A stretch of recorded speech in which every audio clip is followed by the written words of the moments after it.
Hey guys, it's Stefani from merch.com. I know I haven't made a video in a while, which I'm really sorry about, but I've been incredibly busy and real. I do hope to make it up to you soon because I have a lot of ideas for future videos, but right now I just wanted to show you the two new items that we added to our live prices, which are the Christmas Scythe and the Holly Wreath. I already hear some of you wondering about it, like what about the main hand and offhand turkeys? And the reason why we haven't added those yet is because right now it's rather uncertain whether those will be permanently price checked in the future by our Quark. If that is the case, then we will add them to our live prices too, but right now we just decided to spend our development time elsewhere. So the Christmas Scythe and Holly Wreath are available for free for the time being, as sort of a Christmas/holiday present for you guys. So we hope you enjoy that. If you have a registered account on merch, then you can view them on our homepage.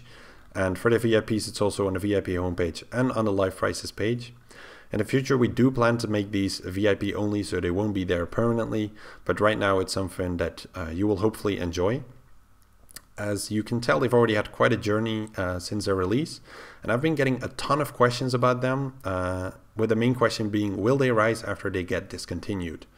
Now, what you will obviously notice is that pretty much everyone who tells you that they're going to rise is someone who has invested, and the people who are telling you that they're going to crash are people who are either angry that they sold off too early or they want to buy in cheaper.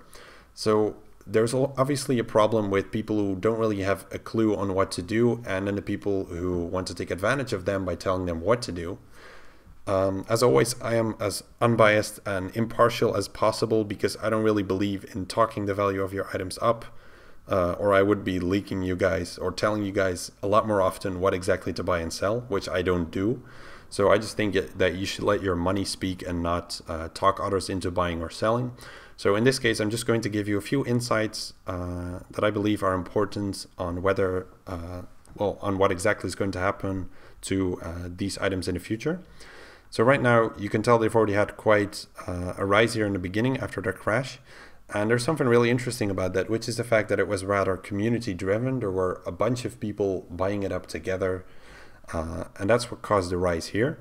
But it also meant that at this higher price point here, a lot of people were stocking them or buying in, and now that price point has passed, they still have them and they're not really willing to sell them off for a loss. And that is the first major hurdle out of the two hurdles that I'm seeing for another price rise.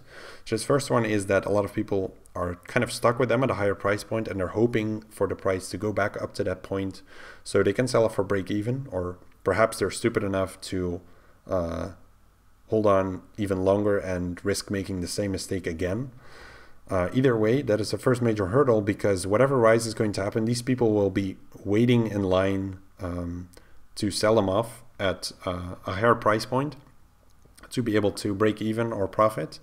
And that is something that's going to sort of block, not necessarily make it impossible for the item to rise, but it's going to make it more difficult because there's more people who kind of need to bail themselves out. Then the second hurdle is the fact that the prices have been pretty low here for a while, and quite a few people have stocked, which is something I've discovered over the past week. It's not really rocket science, but it's just important to note that people have been stocking, and what the item needs at this point is a bunch of large investors, and that's where the difficulty comes in, because these large investors with a lot of money and a lot of accounts, they need an incentive to want to buy in on this item. And there are right now two things that are working against them, which is the fact that if they do make the item rise, they are making a lot of other merchants profit because they have already stocked. And then there's also the fact that there are the people who bought in at higher price points who are just waiting to offload. So right now it's not a super interesting item for hoarders to get in on.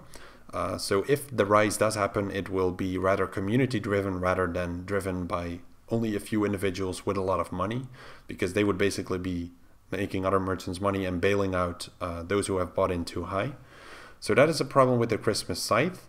Then as we get to the Wreath, people have been saying, well, it's a lot more expensive, so it's less likely to rise a lot because less people can get in on it. I think this is a rather silly argument considering how high the prices of some items have been in the past based on more stock or a lot more activity. As for the case of Holly Wreaths, they're about 460 mil at this point here, and right now they've been rising for a bit, up to 530. And that is not really a price point where you'd say not many people can get in. Of course, there are more people who can afford Scythes, but there are also a lot less Holy Wreaths than those in game. So in my opinion, that's not really an argument that the price is too high to make a rise of a large proportion possible. So that's not really a point here. What is a point is the fact that they sort of seem to have bottomed out according to the graph here. Could be the case that they will crash further after the last 500 enter the game tonight, but that remains to be seen. But what is also the case, just like with Christmas Scythe, a lot of people bought in higher and they're just waiting to get bailed out. So both of these items are having that problem, and that problem is not going to go away until the people that are holding at this higher price point finally decide to sell off because it's simply not worth the wait anymore. So they are a major hurdle, which could be overcome if enough money is pumped in, but that remains to be seen.